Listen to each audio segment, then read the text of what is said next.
brand so helder,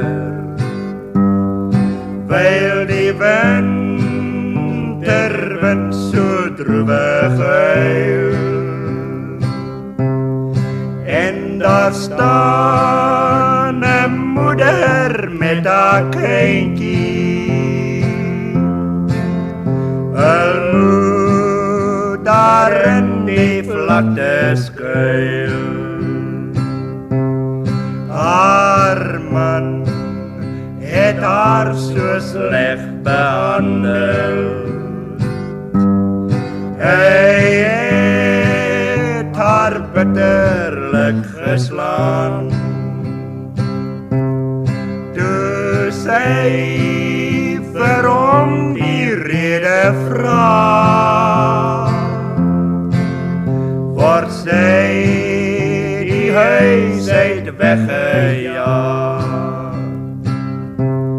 Geen herberg kon ergens vind nie, in die goudstad ryk en o so groot.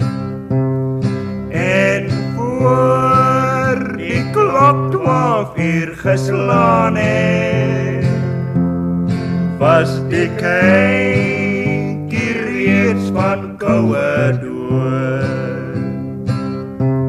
Sy het die klere van haar liggaam om die tere kind se lyk gevou, en so het sy ook daar gesterwe,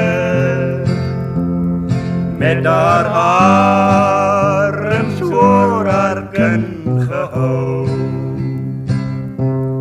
Die sneeuw en koue word al erger, die wind waait warrels heen daar rond.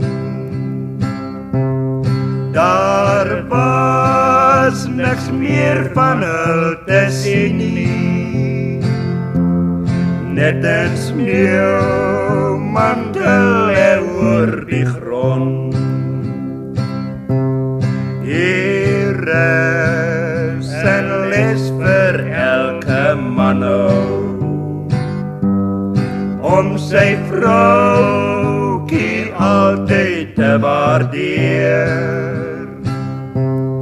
Van voor die ander dag se son skyn, was hulle al twee veilig by die Heer.